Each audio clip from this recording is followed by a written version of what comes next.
given the fact that this flu affects our young population, our children, it's a scary thing. I mean, it's one thing for us older folks to say, oh, well, we might get the flu and we might die, but to say that those who are in our charge, who are younger, who supposedly were in a position to be at least advisors and offer guidance to, that we should be able to tell those people, give them advice, and that they would be the most vulnerable to this flu, it raises a whole lot of issues. Face masks, as you can see this couple trying to kiss, have been discredited as a way of preventing influenza because the viruses are so small they easily penetrate through most face masks. This doesn't mean that they are useless, because I think they're useful in that, notwithstanding that you still might feel like kissing somebody through them, the chances of your rubbing your face, your mouth, your eyes, your nose, and so forth, that hand-to-mouth, hand-to-face contact where we are giving the viruses the place where they enter the body through the nose, eyes, and mouth. We're reminded with a face mask that basically perhaps not to touch those areas until we wash our hands. And I think that face masks then become a very useful thing. We talked about anti-flu drugs, and it's my opinion, and you might say bias if you like, but that I think herbal remedies can do better than the antiviral drugs at a fraction of the cost. And you know, there are many countries in the world who don't have access to Western medical technology and pharmaceuticals, like Cuba and like China before it became an international financial country. And their healthcare was very effectively managed, and is very effectively managed, through the use of traditional medicines. Anyway, herbs can do better. Now you see the honeysuckle flower, and the forsythia fruit, and gelsemium.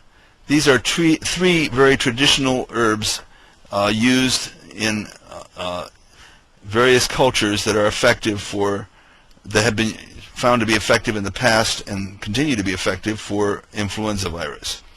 Honeysuckle flower and forsythia both have antiviral and antibacterial properties and figure prominently in herbal formulas that date back hundreds of years from China that are used to treat the flu. Now, one of the things, again, I want to remind you about is that when we're talking about treating the flu with herbs, we're not talking about curing it. We're talking about managing it in a way that a person can recover with the least amount of damage and with and recover safely. A flu goes through a progression of a cycle. The virus goes through various cycles, and so we take the herbs basically to help the body go through those cycles more effectively, so it does the least amount of damage. Gelsemium was a very famous, and still is a very famous, remedy used in homeopathy to treat the flu, and it was also used in small dose by the eclectic herbal doctors during the 1918 flu pandemic with some success. So increasing our odds of not catching the flu and of surviving the flu is basically boils down to 6 different parameters. Hygiene being the first. It's arguable, but that perhaps the greatest advance in Western medicine has been the advent of hygiene in the 19th century. Limiting stress, adequate sleep, pure food, moderate physical activity, and the 6th that I'm adding is herbs. Hygiene, we have all heard about frequent hand washing and hand sanitizers. Personally, I don't know if the hand sanitizers are effective. They're alcohol based.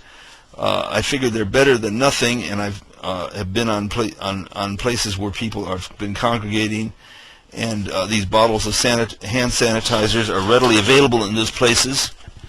And so I assume that that they have some value, and so I would say carrying a small bottle of hand sanitizer with you is something that I would recommend as an alternative, because you can't always get to a sink to wash your hands as many times as you might like to. Stress is a big issue in treating the flu, because we know that stress does limit our immune system from being able to maintain itself adequately, and it makes us more vulnerable to disease.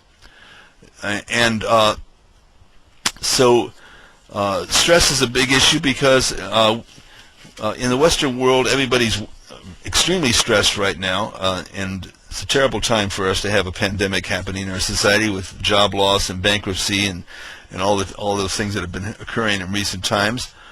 So stress abounds, and we have a work ethic in this country that seems to point to the fact that most people in the United States are even hesitant to take the vacation that their employer guarantees to them, paid vacation. Contrast this with our European friends, who may get anywhere from 6 weeks to 2 months a year vacation time.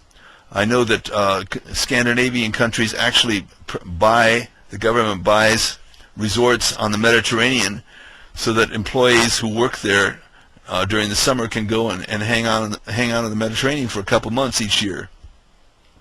I don't know why America is such a has such a particularly relentless work ethic.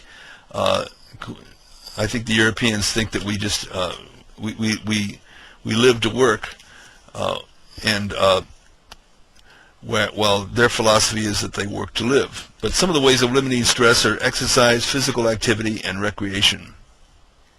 I'm not a big one in terms of exhaustive long exercise. I think moderate physical activity is much more preferable. Friendships are also an important way to relieve stress. Being able to share your feelings with someone who you trust, and being available for them to share theirs with yours, is a way that we relieve stress in our lives. Eating a wholesome diet. We have both external stress, which means things that happen to us, but then we create internal stress, eating denatured foods and foods that are